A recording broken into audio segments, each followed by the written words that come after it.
SprintCarUnlimited.com, coming to you from night one of the Knoxville Nationals. We're here with second place finisher Justin Peck. Justin, wild night.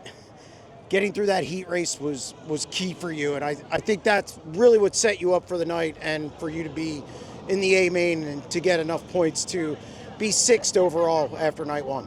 Yeah, we were so bad at the Cappy, we were so free that we scared ourselves and tightened up way too much coming into the night just with how heavy the racetrack was. And I screwed up in qualifying and missed both laps really. I didn't hit my marks either lap. So long story short, we still were lucky enough. We qualified 17th, 5th, 3rd in the heat.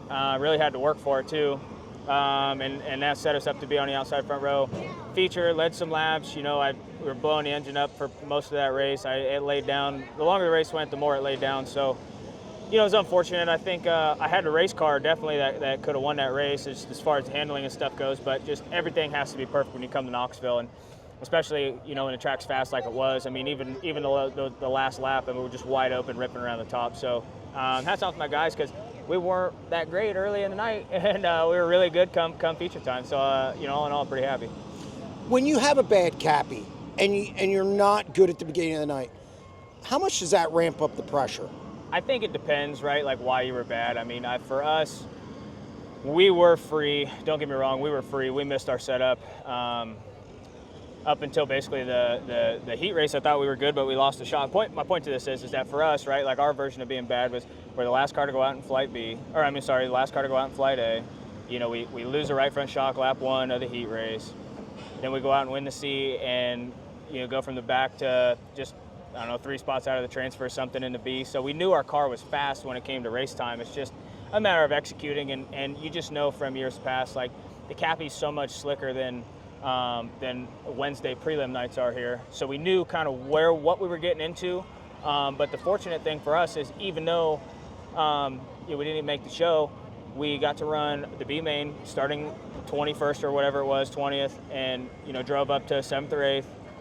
And that track's a lot like Saturday Knoxville Nationals is, just with how wide it gets and how thin the bottom is and how slick it is. So for us, I felt like it was a win. Even though it was a terrible outing, it was a win for us. But if you struggle being the first car out and then you go backwards in the heat and don't make the show, then it's a different story. But I feel like I don't think I've ever had a good Cappy, and I've made the show for 4 or 5 years in a row now here on Saturday. So it is what it is. At the end of the day, we're professionals, right? You just got to be able to put it back, get it out of your mind and move on.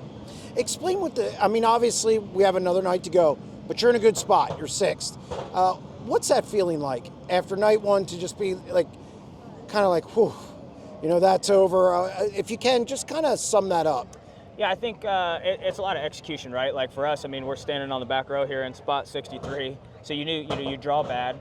You're looking, you're going to have to try and run uphill the rest of the night, right? It's not like you're already up there and you can just kind of maintain your position. And we executed. Even though we might have missed the setup a little bit, we were close, right? Like when you come to Knoxville, you're just tweaking things as the night goes, and they end up being big adjustments. So for us, I'm really happy with our team. We executed.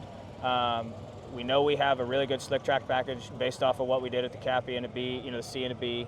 And we dialed it in for a decently heavy racetrack also for our prelim night tonight. So, I'm happy. It's kind of nice that you don't have to race Friday. It's tough, honestly. The last time I raced Friday here was 2019. Ever since then, we've been locked into either the first 2 rows of the B or in the A. Which is very fortunate. I've just been surrounded by good people that know how to execute. And after my big wreck in 2023, going from the pole of the A to the pole of the B in the blink of an eye, basically, on our prelim night, I just kind of calmed down a little bit, understood, at the end of the day, you don't necessarily have to win the feature. You just have to be there, right? And we put ourselves in contention to win and ultimately end up running second, and now we're sitting good in points. Last thing, how satisfying is it with the way your year's gone? You start out really hot at Volusia in 360s, struggle a little bit, then you get hot again, win 2 races. It's, back and forth with motor stuff. All the stuff that's gone on this year, you still have a little bit of a black cat. We haven't gotten rid of that yet. Yeah. Still hanging on. And it's cost you some races. It's cost you some finishes. But to come in here, it's got to be satisfying that to show what this team can do on the biggest stage in the sport? Yeah, I mean, ultimately, I think our biggest issue is just finding consistency.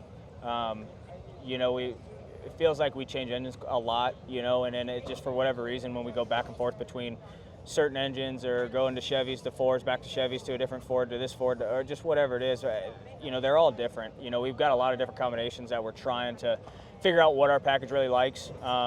And thanks to Ford Performance and Ron, we've really kind of dialed in what package we really need with the Ford engine program, and now we're cranking them out, right? Like, now we've got the one in the car, the one in the trailer, and when we hit the West Coast, we should have 2 more, all pretty much the same. So I think we're just now going to finally hit our stride and finally hit our consistency, and it just makes it easier, man, like, because each engine wants to do different things with the race car, and then you have to set them up different, you got to drive them a little bit different. So if you can get in a race car every single night and knowing what you have to do and how to execute to be successful, that goes a long way. And you know, when we had our little stint there in the middle of the year, that's what we had. We had consistency every night. We had the same package we showed up with, the same engine package, and it paid off. It paid dividends. You know, we won races and contended for a lot of podiums. So you know, hopefully, you know, with Kevin Rudine and Ford and Ron Shaver, we can do that from here forward. Congratulations on a solid run. Yeah, thank you.